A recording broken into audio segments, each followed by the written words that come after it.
ನಂದನಾಕುಲ ನಂದಗೋಕುಲ. ಮಾ ಮಾ ವಲ್ಲಭ, ಮಾ ಅಪ್ಪ ಎಲ್ಲಿ? ಆಗ್ಲಿಂದ ಕಾಲ್ ಮಾಡ್ತಾನೆ ಇದೀನಿ. ಗಣೇಶನ ವಿಗ್ರಹಕ್ಕೆ ಅಡ್ವಾನ್ಸ್ ಮಾಡ್ಬೇಕಿತ್ತು. ಅವ್ರ ಫೋನೇ ರಿಸೀವ್ ಮಾಡ್ತಿಲ್ವಲ್ಲ. ವಲ್ಲಭ, ಅವರು ರೂಮಲ್ಲಿ ಇದ್ದಾರೆ ಕಣೋ. ಏನಾಗಿದೆ ಅಂತಾನೆ ಅರ್ಥ ಆಗ್ತಿಲ್ಲ. ದೇವಸ್ಥಾನದಿಂದ ಬಂದಾಗಿಂದ ಯಾರ ಹತ್ರನೂ ಸರಿಯಾಗಿ ಮಾತಾಡ್ತಿಲ್ಲ. ಏನ್ ಕೇಳಿದ್ರು ಸರಿಯಾಗಿ ಉತ್ತರನೂ ಕೊಡ್ತಿಲ್ಲ. ಹೌದಾ? ಅಂತದ್ ಏನಾಯ್ತು ಅವ್ರಿಗೆ? ಅದೇ ನಮಗೂ ಗೊತ್ತಿಲ್ಲ ವಲ್ಲಭ. ಅತ್ತೆ ತುಂಬಾ ಸಲ ಮಾತಾಡ್ಸಕ್ ಪ್ರಯತ್ನ ಪಟ್ರು, ಆದ್ರೆ ಅವ್ರ ಬಾಯಿಂದ ಒಂದು ಶಬ್ದನೂ ಆಚೆ ಬರ್ಲಿಲ್ಲ. ಏನಾಗಿದೆ ಅಂತಾನೆ ಗೊತ್ತಿಲ್ಲ. ವಲ್ಲಭ, ನನ್ಗೆ ಯಾಕೋ ತುಂಬಾ ಭಯ ಆಗ್ತಾ ಇದೆ ಕಣೋ. ಒಂದ್ಸಲ ನೀನು ಒಳಗೋಗಿ ಏನಾಯ್ತು ಅಂತ ವಿಚಾರಿಸೋ. ಸರಿ, ನೀವೇನ್ ತಲೆ ಕೆಡ್ಸ್ಕೊಳ್ಬೇಡಿ, ನಾನು ಮಾತಾಡ್ತೀನಿ.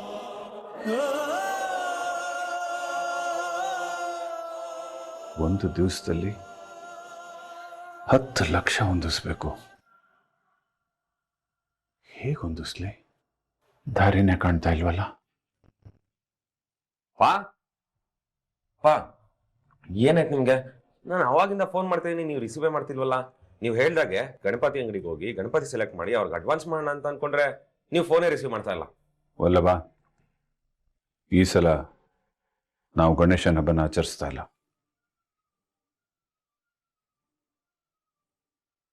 ಹಬ್ಬ ಮಾಡೋದಿಕ್ಕಾಗಲ್ವಾ? ಯಾಕಪ್ಪ? ನೀವು ಹೇಳ್ದಾಗೆ ಮಾಧವಣ್ಣ ಪೆಂಡಲ್ ಅವ್ರ ಹತ್ರ ಎಲ್ಲ ಮಾತಾಡಿ ಫಿಕ್ಸ್ ಮಾಡಿದ್ದಾನೆ. ಕೇಶವಣ್ಣ ಬಂದು ಕೇಟರಿಂಗ್ ಅವ್ರ ಹತ್ರ ಎಲ್ಲ ಹೇಳಿ ಫಿಕ್ಸ್ ಮಾಡಿದ್ದಾನೆ. ಇವಾಗ ನೋಡಿದ್ರೆ ನೀವು ಹಬ್ಬನೇ ಮಾಡೋದ್ ಬೇಡ ಅಂತಿದ್ದೀರಾ. ಯಾಕೆ, ಏನಾಯ್ತು? ಯಾಕೆ ಏನು ಅಂತ ಕೇಳ್ಬೇಡ. ನಾವು ಈ ಸಲ ಹಬ್ಬ ಮಾಡೋಕ್ಕಾಗಲ್ಲ ಅಷ್ಟೇ.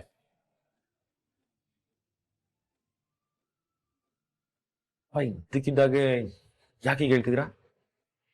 ಆಚೆ ಹೋಗೋ ಆಚೆಗೆ. ಯಾಕೆ ಯಾಕೆ ಇವ್ರು ಈ ತರ ಆಡ್ತಿದ್ದಾರೆ? ಗೊತ್ತಿಲ್ಲ ಅತ್ತೆ. ಇಲ್ಲಪ್ಪ, ಅದೇನಾಗಿದೆ ಅಂತ ನನಗೆ ಗೊತ್ತಾಗ್ಬೇಕು. ಕಮಿಟಿಯವರು ಎಲ್ಲ ರೆಸ್ಪಾನ್ಸಿಬಿಲಿಟೀಸ್ನು ನಿಮ್ಗೆ ಕೊಟ್ಟಿದ್ದಾರೆ, ದುಡ್ಡು ಕೂಡ ಕೊಟ್ಟಿದ್ದಾರೆ. ನಿನ್ನೆ ನೋಡಿದ್ರೆ ನೀವು ಮನೆಗೆ ಬಂದು ಹಬ್ಬನ ಹಾಗೆ ಮಾಡೋಣ ಹೀಗೆ ಮಾಡೋಣ ಅಂತ ಎಲ್ಲ ಹೇಳ್ತಿದ್ರಿ ಅಂತ ಅಮ್ಮ ಹೇಳಿದ್ರು. ಈಗ ನೋಡಿದ್ರೆ ಯಾಕೆ ಸಡನ್ ಆಗಿ ಹಬ್ಬನೇ ಮಾಡೋದು ಬೇಡ ಅಂತ ಹೇಳ್ತಿದ್ದೀರಪ್ಪ? ಏನಾದರೂ ಪ್ರಾಬ್ಲಮಾ? ಏನಾದ್ರು ಇದ್ರೆ ನನ್ನ ಹತ್ರ ಹೇಳಿ. ಏಯ್, ನಿನ್ಗೆ ಒಂದ್ಸಲ ಹೇಳಿದ್ರೆ ಅರ್ಥ ಆಗಲ್ವೇನ? ಈ ಸಲ ಹಬ್ಬ ಮಾಡಲ್ಲ ಅಷ್ಟೇ. ಮೊದ್ಲೇ ನನಗೆ ಮನಸ್ಸು ಸರಿ ಇಲ್ಲ, ಅದ್ರ ಮೇಲೆ ನೀನು ಬಂದು ನನ್ನ ಮುಂದೆ ನಿಂತ್ಕೊಂಡು ಪ್ರಶ್ನೆ ಮೇಲೆ ಪ್ರಶ್ನೆ ಮಾಡ್ತಾ ಇದ್ಯಾ. ಹೋಗಿ ಆ ಪೆಂಡಾಲ್ನವ್ರಿಗೆ, ಗಣೇಶ ವಿಗ್ರಹದವ್ರಿಗೆ, ಆಮೇಲೆ ಊರ್ದವ್ರಿಗೆ ನಮ್ಮ ಏರಿಯಾದಲ್ಲಿ ಈ ಸಲ ಗಣೇಶ ಹಬ್ಬನ ನಮ್ಮಪ್ಪ ಮಾಡ್ತಾ ಇಲ್ಲ ಅಂತ ಹೋಗಿ ಹೇಳು. ಮತ್ತೆ ಬಂದು ನನ್ನ ಎದುರುಗಡೆ ನಿಂತ್ಕೊಂಡು ಪ್ರಶ್ನೆ ಮಾಡಿದ್ಯೋ ಚೆನ್ನಾಗಿರೋದಿಲ್ಲ.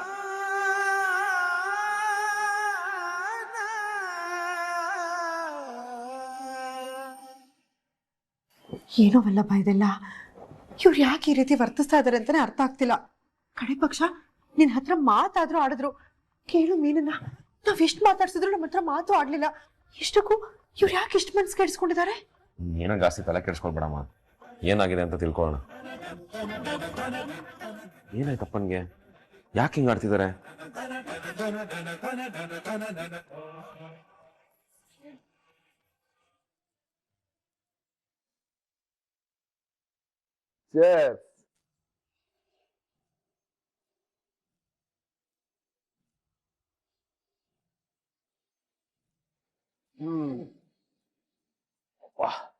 ಈಗ ಖುಷಿ ಆಗ್ತಿದೆ ಚಂದ್ರು. ಹೌದಣ್ಣ, ನನಗೂ ಅಷ್ಟೇ. ಆದ್ರೆ ನನಗೆ ಇಷ್ಟ ಸಾಲದು, ಇನ್ನೂ ಆಗ್ಬೇಕು. ಆಗ್ಲೇ ಅವ್ನು ಕೊಬ್ಬು ಕರಗದು. ಸಾಲಾಗಿ ಸೈಕಲ್ ನಿಲ್ಲಿಸಿದಾಗ ಒಂದು ಸೈಕಲ್ ಬಿದ್ರೆ ಎಲ್ಲಾ ಸೈಕಲ್ ಬಿದ್ದೋಗುತ್ತೆ. ಹಾಗೆ ಆ ನಂದ ಏನೇ ಒಳ್ಳೆ ಕೆಲಸ ಮಾಡಿದ್ರು ಜನರ ದೃಷ್ಟಿಯಲ್ಲಿ ಅವನು ಒಳ್ಳೆಯವನಾಗಲ್ಲ. ಯಾಕೆಂದ್ರೆ ಅವನು ಜನರ ನಂಬಿಕೆ ಕಳ್ಕೊಂಡ್ಬಿಟ್ಟಿದ್ದಾನೆ. ಅಂದ್ರೆ ಆ ನಂದ ಗಣೇಶ ಹಬ್ಬ ಮಾಡಕ್ ಆಗಲ್ಲ ಅಂತ ಅನ್ನಿ ಸರಿಯಾಗಾಯ್ತು ಅವ್ರಿಗೆ. ಇಲ್ಲ ಅಂದಿದ್ರೆ ಅವರು ಅವ್ರ ಮನೆಯವರೆಲ್ಲ ನಮ್ಮ ಎದುರುಗಡೆ ಸುಮ್ಮನೆ ಬಿಟ್ಟು ಬಿಲ್ಡಪ್ ಕೊಟ್ಟಿರೋರು. ನನ್ ಕೈಯಲ್ಲಂತೂ ಅಯ್ಯೋ ಅದನ್ನ ನೋಡಕ್ ಆಗ್ತಿರ್ಲಿಲ್ಲಪ್ಪ. ಆದ್ರೂ ಹೀಗಾಗ್ಬಾರ್ದಾಗಿತ್ತು ಕಣ್ರೋ. ಊರವರೆಲ್ಲ ಸೇರಿ ಮಾಡ್ಬೇಕಾಗಿರೋ ಹಬ್ಬ ನಿಂತೋಯ್ತಲ್ಲ. ಛೇ, ಮಾಡಿದ್ದುಂಡ ಮಾರಾಯ ಅಂತ ಮಾತೇ ಇಲ್ವಮ್ಮ. ಆ ನಂದ ಅವನು ಯೋಗ್ಯತೆ ಮೀರಿ ಆಸೆ ಪಟ್ಟಿದ್ದಕ್ಕೆ ಹಿಂಗಾಗಿದ್ದು. ಬಹುಶಃ ಅವನ ಕೈಯಲ್ಲಿ ಪೂಜೆ ಮಾಡಿಸ್ಕೊಳ್ಳೋದಕ್ಕೆ ಆ ದೇವ್ರಿಗೂ ಇಷ್ಟ ಇರಲಿಲ್ಲ ಅಂತ ಅನ್ಸತ್ತೆ.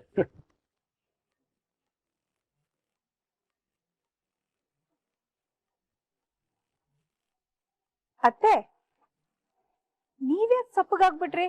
ಅವಳಿನ ಬಗ್ಗೆ ಅಯ್ಯೋ ಪಾಪ ಅನ್ನಿಸ್ತಿದ್ಯಾ? ಇಂದ್ರ, ಯಾವನ್ ನಡಿಯ ಯಾವನ್ ಗಳಿಯ ತಮಾಷೆಗೆ ಆ ಥರ ಎಲ್ಲ ಮಾತಾಡ್ಬೇಡ. ಮತ್ತಿನ್ನೇನ್ರಿ, ನೀವೆಷ್ಟು ಖುಷಿ ವಿಚಾರ ಹೇಳ್ತಿದ್ದೀರಾ. ಅತ್ತೇನು ಅಕ್ಕನು ತಲೆ ಮೇಲೆ ಬೆಟ್ಟ ಒರೆಸ್ಕೊಂಡಂಗ್ ನಿಂತಿದ್ದಾರೆ. ಅಕ್ಕ, ಮನ್ಸಿಗೆ ಭಾರ ಆಗ್ತಿದ್ಯಾ? ನೋಡು ಇಂದ್ರ, ಅತ್ತೆ ಗಣೇಶ ಹಬ್ಬ ಮಾಡೋದಕ್ಕೆ ಭಂಗ ಆಯ್ತಲ್ಲ ಅಂತ ತುಂಬಾ ಬೇಜಾರ್ ಮಾಡ್ಕೊಂಡಿದ್ದಾರೆ. ಅವ್ರನ್ನ ನೋಡಿ ನನ್ಗೂ ಬೇಸರ ಆಯ್ತು ಅಷ್ಟೇ. ಅದ್ ಬಿಟ್ಟು ಬೇರೇನೂ ಇಲ್ಲ. ನೀನ್ ಬೇರೆನ ಯೋಚನೆ ಮಾಡ್ಬೇಡ. ಅಯ್ಯೋ, ಪ್ರತಿ ವರ್ಷ ಏನ್ ಕಮಿಟಿ ಅವರು ನಂದ ಅವ್ರಿಗಿನ ಜವಾಬ್ದಾರಿ ವಹಿಸ್ತಾ ಇದ್ದಿದ್ದು ಇಲ್ಲ ತಾನೆ? ಅವ್ರ ಕೈಯಲ್ಲಿ ಆಗಿಲ್ಲ ಅಂತಂದ್ರೆ ನಮ್ ಯಜಮಾನ್ರು ಮತ್ತೆ ಬಾವ ಊರಿಗೂರ್ಗೆ ಮೆಚ್ಚೋ ಹಾಗೆ ಆಚರಣೆ ಮಾಡ್ತಾರೆ. ಇದೆಲ್ಲ ಒಂದ್ ವಿಷಯನ ಅಕ್ಕ, ಇದ್ರ ಬಗ್ಗೆ ತಲೆ ಕೆಡಿಸ್ಕೊಂಡಿದೀರಾ? ಅಂದ್ರು ಇಷ್ಟಕ್ಕೂ ಆ ದುಡ್ಡನ್ನ ಯಾರು ಕಳ್ತನ ಮಾಡಿರ್ಬೋದು? ನನಗೂ ಅದೇ ಗೊತ್ತಾಗ್ತಾ ಇಲ್ಲ ಅಣ್ಣ. ಕಮಿಟಿಯವರು ನೆನ್ನೆ ತಾನೇ ನಂದನ್ ಕೈಗೆ ದುಡ್ಡು ಕೊಟ್ರು, ಇವತ್ತೇ ದುಡ್ಡು ಕಳ್ತನ ಆಗಿದೆ ಅಂದ್ರೆ ಯಾರೋ ಇದೆಲ್ಲ ಗೊತ್ತಿದ್ದೇ ಮಾಡಿದ್ದಾರೆ ಅನ್ಸುತ್ತೆ. ಎಂದು ನೀನ್ ಹೇಳ್ದಂಗೆ ಆ ನಂದನ್ಗೆ ನಮ್ಮನ್ ಬಿಟ್ಟು ಬೇರೆ ಯಾವ್ದಾದ್ರು ಶತ್ರುಗಳಿದಾರ? ಖಂಡಿತ ಇದಾರಣ. ನಂದ ಮೆರಿತಿದ್ನಲ್ಲ, ಆ ದುರಹಂಕಾರನ ಇಳಿಸೋದಿಕ್ಕೆ ಯಾರೋ ಈ ದುಡ್ಡನ್ನ ಕತ್ತಿದ್ದಾರೆ. ಅದು ಯಾರು ಅಂತ ಗೊತ್ತಿಲ್ಲ ಚಂದ್ರು, ಆದ್ರೆ ಸರಿಯಾಗಿ ಮಾಡಿದ್ದಾರೆ. ಹೂವಣ್ಣ, ಇವತ್ತೇ ಆ ನಂದನ್ಗೆ ಸಾಕೋ ಬೇಕು ಅಂತ ಅನ್ಸ್ಬಿಟ್ಟಿದೆ. ಆ ಮುಖ ನೋಡಿಲ್ವಾ, ಯಾಕಾದ್ರೂ ಜವಾಬ್ದಾರಿ ತಗೊಂಡು ಅಂತ ಅನ್ಸ್ಬಿಟ್ಟಿದೆ ಅವನಿಗೆ. ಸಾಲದಕ್ಕೆ 18 ಗಂಟೆ ಒಳಗಡೆ 10 ಲಕ್ಷ ಹೊಂದಿಸ್ಬೇಕು. ಸಾಧ್ಯನಾ ಅದು? ಜೊತೆಗೆ ಅವನ ಹತ್ರ ದುಡ್ಡು ಬೇರೆ ಇಲ್ಲ. ಆದ್ರೂ ಚಂದ್ರು, ಆ ಹಣ ಕದ್ದವನು ಯಾರು ಅಂತ ಗೊತ್ತಾದ್ರೆ ಅವನ್ನ ಹುಡುಕಿ ಅವನ್ಗೆ ಪಾರ್ಟಿ ಕೊಟ್ಟು ನಮ್ ಪಾರ್ಟಿಗೆ ಸೇರ್ಸ್ಕೋಬೇಕು. ಯಾಕೆ ಅಂದ್ರೆ ಶತ್ರುವಿನ ಶತ್ರು ನಮಗೆ ಮಿತ್ರ ಅಲ್ವಾ?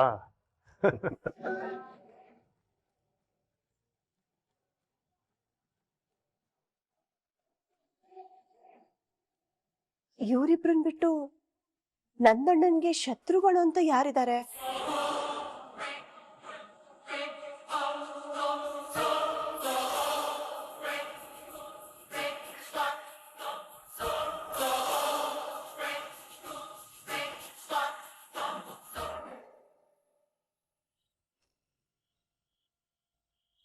ಏನಾಗಿದೆ ಅಂತಾನೆ ಗೊತ್ತಾಗ್ತಿಲ್ಲ. ಅದಕ್ಕೆ ಹಬ್ಬ ಮಾಡೋಣ ಅಂತ ಎಷ್ಟು ಜೋಶಲ್ಲಿದ್ರು ಅಪ್ಪ, ಈಗ ಯಾಕೆ ಹೀಗಾಡ್ತಿದ್ದಾರೆ?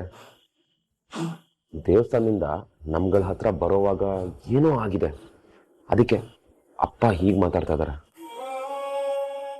ಅಪ್ಪಂದು ಒಂದು ಗುಣ ಇದೆ, ಅವ್ರು ಯಾವಾಗಲಾದ್ರೂ ಪ್ರಾಬ್ಲಮಲ್ಲಿ ಸಿಗಾಕೊಂಡ್ರೆ ಬೇರೆ ಯಾರ ಹತ್ರನೂ ಅವರು ಹೇಳ್ಕೊಳಲ್ಲ. ಒಬ್ಬರೇ ನೋವು ತಿಂತಾರೆ, ಒಬ್ಬರೇ ಅನುಭವಿಸ್ತಾರೆ. ತನ್ನ ಪ್ರಾಬ್ಲಮ್ನ ಬೇರೆಯವ್ರ ಹತ್ರ ಹೇಳ್ಕೊಂಡ್ರೆ ಅವ್ರ ಮನ್ಸಿಗೆ ನೋವಾಗಬಾರ್ದು ಅಂತ ಯೋಚಿಸೋರು ನಮ್ಮ ಅಪ್ಪ. ಟೈಮ್ ಬೇರೆ ಇಲ್ಲ, ನಾಳೆನೆ ಹಬ್ಬ, ಇನ್ನು ಏನು ತಯಾರಿ ಆಗಿಲ್ಲ. ಮಾವ ನೋಡಿದ್ರೆ ಇದ್ರ ಬಗ್ಗೆ ಏನು ಮಾತಾಡ್ತಾ ಇಲ್ಲ.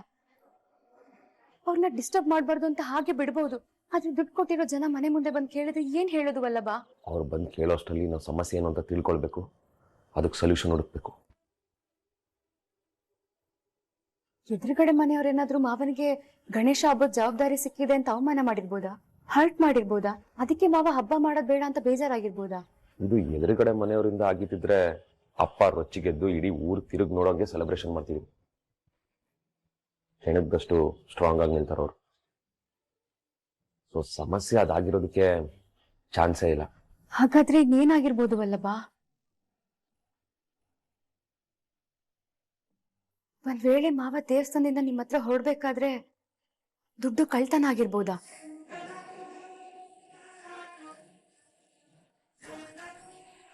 ಹೌದು ವಲ್ಲಭ, ಹಾಗ್ಯಾಕೆ ಆಗಿರ್ಬಾರ್ದು? ನಿಮ್ಮ ಮಾತು ಕೇಳಿದ್ಮೇಲೆ ಕರೆಕ್ಟ್ ಅನ್ಸಿದೆ. ಅದಕ್ಕೆ ಅಪ್ಪ ಅಷ್ಟು ಹ್ಯೂಜ್ ಅಮೌಂಟ್ನ ಹೇಗೆ ಹೊಂದಿಸ್ಲಿ ಅಂತ ಯೋಚನೆ ಮಾಡ್ತಿರ್ಬೋದು. ಬಾ ವಲ್ಲಭ, ಮಾವನ ಹತ್ರ ಈಗಲೇ ಹೋಗಿ ಇದೇನ ಆಗಿರೋದು ಅಂತ ನೇರವಾಗಿ ಕೇಳೋಣ. ಬೇಡ ಅದಕ್ಕೆ ಹಾಗೇನಾದರೂ ಆಗಿದ್ದಿದ್ರೆ ಅಪ್ಪನೇ ನಮ್ಮ ಹತ್ರ ಹೇಳ್ಕೊಂಡಿರೋರು. ಅಷ್ಟಕ್ಕೂ ಇದೇ ಆಗಿದೆ ಅಂತ ನಾವು ಈಗಲೇ ಇತ್ಯರ್ಥ ಮಾಡ್ಕೊಳ್ಳೋದು ಬೇಡ. ಈಗಷ್ಟೇ ನಮ್ಮ ಮನಸ್ಸನ್ನ ಹೋಗ್ತಿರೋ ಅನುಮಾನದ ಬಗ್ಗೆ ನಾವು ಉತ್ತರ ಕಂಡ್ಕೊಳ್ಬೇಕು. ನೀವು ಹೇಳಿದ್ ಕರೆಕ್ಟ್ ಆಗಿದ್ರೆ ಅವನು ಯಾವನ್ನೇ ಆಗಿದ್ರು ನಾನು ಸುಮ್ಮನೆ ಬಿಡಲ್ಲ. ನಲ್ಲಿ ಇದೆಲ್ಲ ಆದಷ್ಟು ಬೇಗ ಸರಿ ಹೋಗ್ಬೇಕು ವಲ್ಲಭ. ಸರಿ ಹೋಗುತ್ತೆ ಅದಕ್ಕೆ, ಖಂಡಿತ ಸರಿ ಹೋಗುತ್ತೆ.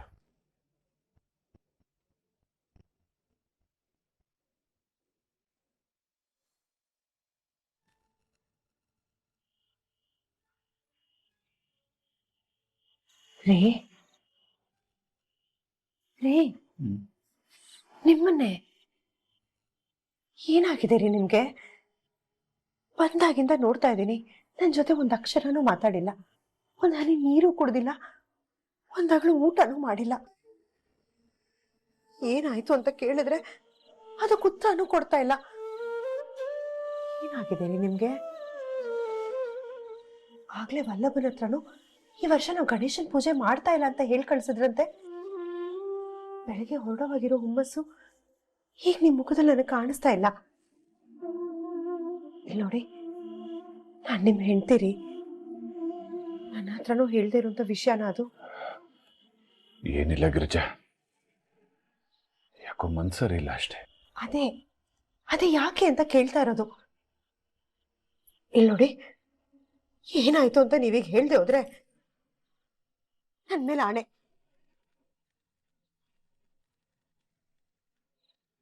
ನನಗೇನು ಆಗ್ಬಾರ್ದು ಅಂತ ನಿಜವಾಗ್ಲೂ ನಿಮ್ ಮನ್ಸಲ್ಲಿದ್ರೆ ಏನಾಯ್ತು ಅಂತ ಹೇಳಿ. ಅದು ಅದು ನಾನು ದೇವಸ್ಥಾನದಿಂದ ಸೀತಾ ಅಂಗಡಿ ಬರ್ತಾ ಸೋಮಣ್ಣನ ಬೇಕರಿ ಹತ್ರ ಯಾರೊಬ್ಬ ಮೊಬೈಲ್ನಲ್ಲಿ ಮಾತಾಡ್ಕೊಂಡು ಅಡ್ಡ ಬಂದ. ನಾನು ನಿಧಾನಕ್ಕೆ ಹೋಗ್ತಾ ಇದ್ದೆ ಗಿರ್ಜಾ, ಆದರೆ ತಕ್ಷಣ ಬಂದಿದ್ದು ನನಗೆ ಗೊತ್ತಾಗ್ಲಿಲ್ಲ, ಕೂತ್ಬಿಟ್ಟೆ. ಹುಡುಗ ಬಿದ್ದ ತಕ್ಷಣ ನನಗೆ ಗಾಬರಿಯಾಗಿ ಆ ಹುಡುಗನ ಯಾರು ಏನು ಅಂತೆಲ್ಲ ವಿಚಾರಿಸಕ್ ಹೋದೆ. ತುಂಬ ಜನ ಸೇರ್ಕೊಂಡ್ಬಿಟ್ರು. ಆಮೇಲೆ ಅವನಿಗೆ ನೀರು ಹಾಕಿ ಅವನ ಎಬ್ಸಿ ಎಲ್ಲ ಮಾತಾಡ್ಸೋ ಅಷ್ಟರೊಳಗೆ ಅವನು ಸರಿ ಆಗೋದ. ನಂದೇ ತಪ್ಪು, ದಯವಿಟ್ಟು ಕ್ಷಮಿಸಿ ಅಂತ ಹೇಳಿ ಹೊಟ್ಟೋದ. ಅಷ್ಟೇ ಗಿರ್ಜಾ. ಬಂದು ನೋಡ್ತೀನಿ, ಬ್ಯಾಗೇ ಇಲ್ಲ ಗಿರ್ಜಾ.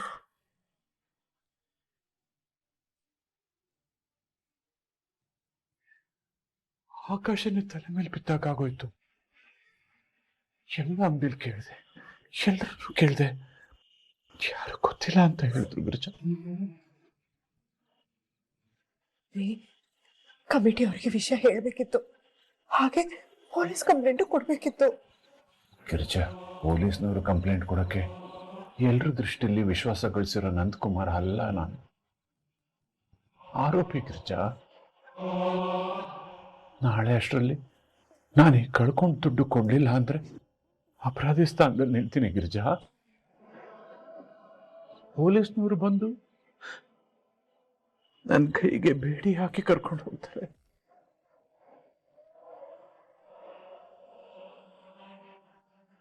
ಇಷ್ಟು ದಿನ ನನ್ನ ನೋಡಿ ಗೌರವಿಸ್ತಾ ಇದ್ದ ಜನ ಇಲ್ಲ, ನಾಳೆ ಚೀತು ಅಂತ ನನ್ನ ಹೇಳಿಸ್ತಾರೆ ಗಿರ್ಜಾ.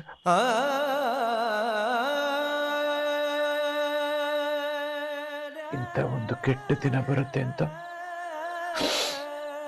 ನಾನು ಕನ್ಸಲು ಅನ್ಕೊಂಡಿರ್ಲಿಲ್ಲ ಗಿರ್ಜಾ. ಯಾರು ಕೆಟ್ಟ ದೃಷ್ಟಿ ಗೊತ್ತಾಗ್ತಾ ಇಲ್ಲ.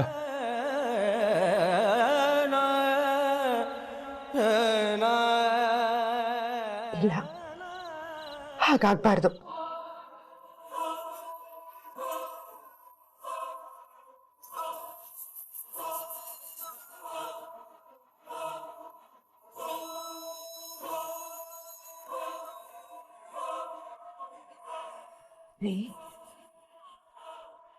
ತಗೊಳ್ಳಿ ಇದನ್ನ.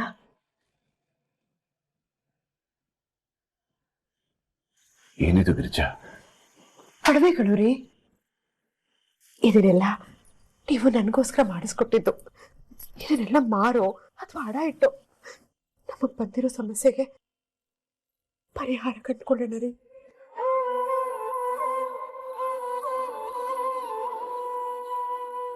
ಬೇಡ ಗಿರ್ಜಾ, ಇದನ್ನೆಲ್ಲ ನಾನು ಪೈಸಾ ಲೆಕ್ಕ ಹಾಕಿ ನಿನ್ಗೋಸ್ಕರ ಮಾಡಿಸ್ಕೊಟ್ಟಿದ್ದೀನಿ. ಗಿರ್ಜಾ, ಇದು ಬರೀ ಒಡವೆ ಅಲ್ಲ,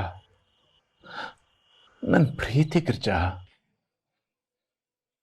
ಈ ಸಮಸ್ಯೆಯಿಂದ ಹೊರಗೆ ಬರಕ್ಕೆ ನನ್ನ ಪ್ರೀತಿನೇ ಮಾರು ಅಂತ ಹೇಳ್ತಾ ಇದೀಯಾ? ಖಂಡಿತ ಸಾಧ್ಯ ಇಲ್ಲ ಗಿರ್ಜಾ. ನಮ್ಮಂತ ಮಧ್ಯಮ ವರ್ಗದವರು ಈ ರೀತಿ ಒಡವೆಗಳನ್ನ ಯಾವ್ದಕ್ಕಾಗಿ ಮಾಡಿಸ್ಕೋತೀವಿ ಹೇಳಿ? ಇದನ್ನ ಮೈ ತುಂಬ ಹಾಕೊಂಡು ಶೋಕಿ ಮಾಡಕ್ಕಲ್ಲ ರೀ.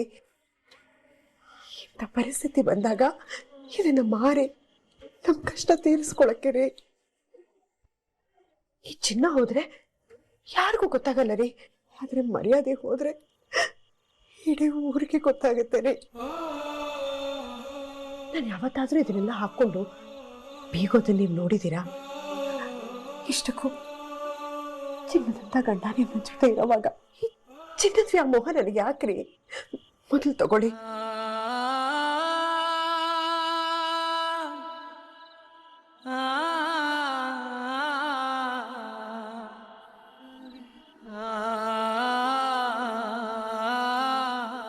ನಾನು ಬಡವ ಇರ್ಬೋದು ಗಿರ್ಜಾ, ಆದ್ರೆ ಸಮಸ್ಯೆ ಬಂದಾಗ ಹೆಂಡತಿ ಒಡವೆಗೆ ಕೈ ಚಾಚೋಷ್ಟು ನೀಚ ಅಲ್ಲ.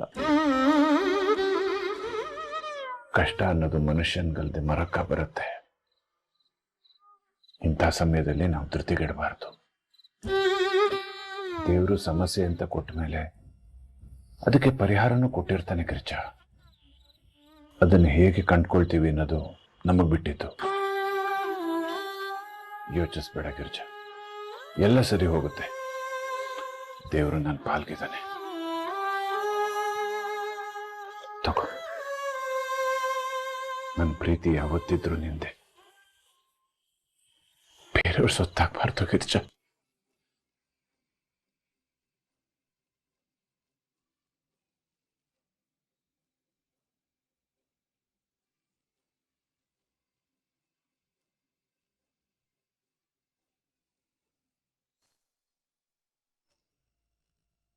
ನಂದಣ್ಣ, ನಂದಣ್ಣ, ಇದೀರ ಮನೆ ಒಳಗೆ?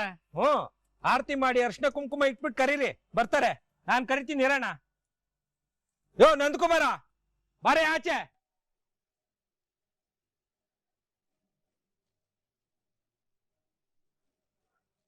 ನಮಸ್ಕಾರ ಅಣ್ಣ, ಬನ್ನಿ ಒಳಗೆ. ನಾವು ಬರೋದ್ ಹಂಗಿರ್ಲಿ, ಮೊದ್ಲು ನಿನ್ ಗಂಡನ್ ಕರಿಯಮ್ಮ. ಅದು ನಮ್ಮ ಯಜಮಾನ್ರು ಮನೇಲಿಲ್ಲ ಅಣ್ಣ. ಮನೇಲಿಲ್ವಾ? ಹಾಗಾದ್ರೆ ಎಲ್ಗಮ್ಮ ಹೋದ್ರು? 18 ಗಂಟೆ ಒಳಗಡೆ ದುಡ್ಡು ಹೊಂಚು ಅಂದ್ರೆ ಎಲ್ಲ ಓಡೋಗಿದ್ದಾನೆ ಆ ನಂದ. ಅಯ್ಯೋ, ಇಲ್ಲಿ ನೋಡಿ, ನಾನ್ ನಿಜವಾಗ್ಲೂ ಹೇಳ್ತಾ ಇದ್ದೀನಿ, ನಮ್ಮ ಯಜಮಾನ್ರು ದುಡ್ಡು ಹೊಂದಸಕ್ಕೆ ಅಂತಾನೆ ಹೋಗಿದ್ದಾರೆ. ಇನ್ನೇನ್ ಬಂದ್ಬಿಡ್ತಾರೆ, ಇನ್ನು ಸ್ವಲ್ಪ ಹೊತ್ತಷ್ಟೇ. ಬರಲ್ಲಮ್ಮ, ನಮಗ್ ಚೆನ್ನಾಗ್ ಗೊತ್ತಿದೆ, ಎಲ್ಲ ಓಡೋಗಿದ್ದಾನ ನಂದ. ನನ್ ಮಾತ್ ನಂಬ್ರಿ.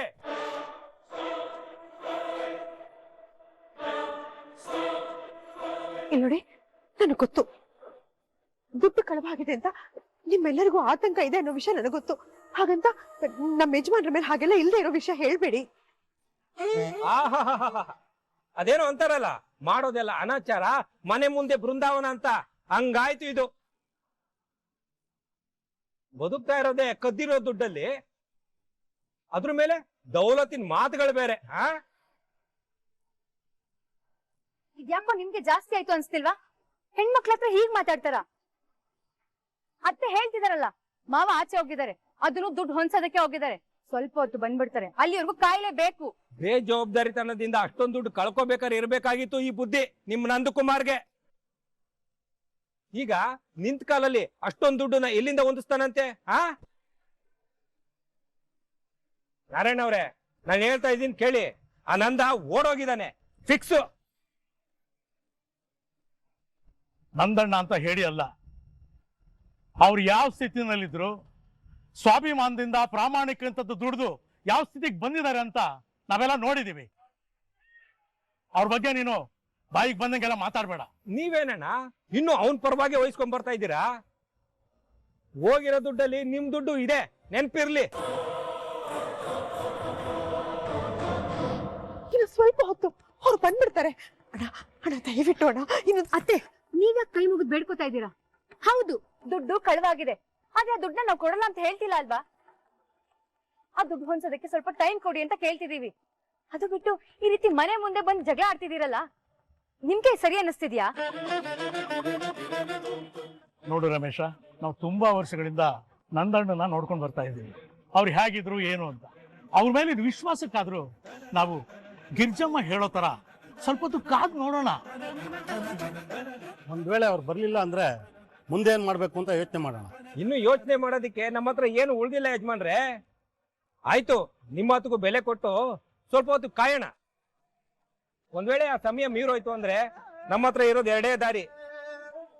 ಒಂದು, ಈ ನಂದನ್ ಮನೆ ಒಳಗಡೆ ನುಗ್ಗಿ ಅವನ್ ಮನೇಲಿರೋ ವಸ್ತುಗಳನ್ನೆಲ್ಲ ಆಚೆ ಹಾಕಿ ದುಡ್ಡನ್ನ ವಜಾ ಮಾಡ್ಕೊಳ್ಳೋದು. ಎರಡನೇದು, ನಂದನ್ ಮೇಲೆ ಪೊಲೀಸ್ ಕಂಪ್ಲೇಂಟ್ ಕೊಡೋದು. ಏನು ಪೊಲೀಸ್ ಕಂಪ್ಲೇಂಟಾ? ನೋಡಿ, ದಯವಿಟ್ಟು ದಯವಿಟ್ಟು ಹಾಗೆ ಮಾಡ್ಬೇಡಿ ಅಣ್ಣ. ನಮ್ಮ ಯಜಮಾನ್ರ ದುಡ್ಡು ಕದ್ದಿಲ್ಲ. ಯಾರೋ ಮಾಡಿರೋ ತಪ್ಪಿಗೆ ಅವ್ರ ಪಶ್ಚಾತ್ತಾಪ ಅನುಭವಿಸ್ತಾ ಇದ್ದಾರೆ. ದಯವಿಟ್ಟು ಅರ್ಥ ಮಾಡ್ಕೊಳ್ಳಿ.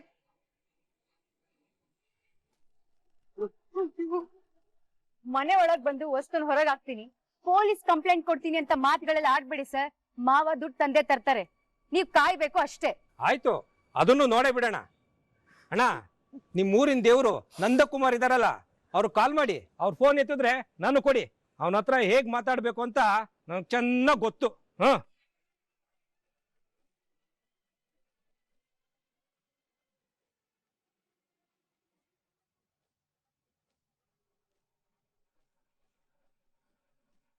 ಏನಣ್ಣ, ಫೋನ್ ತೆಗಿತಾ ಇಲ್ವಾ? ಗೊತ್ತು ಅವ್ನ ಹಣೆ ಬರ, ಅಷ್ಟೇ ಬಿಡಿ. ಇನ್ನೊಂದ್ಸಲ ಫೋನ್ ಮಾಡಿ. ಲಕ್ಷಾಂತರ ರೂಪಾಯಿ ದುಡ್ಡು ಹಾಗೆ ಬಿಟ್ಬಿಡಕ್ ಆಗುತ್ತಾ?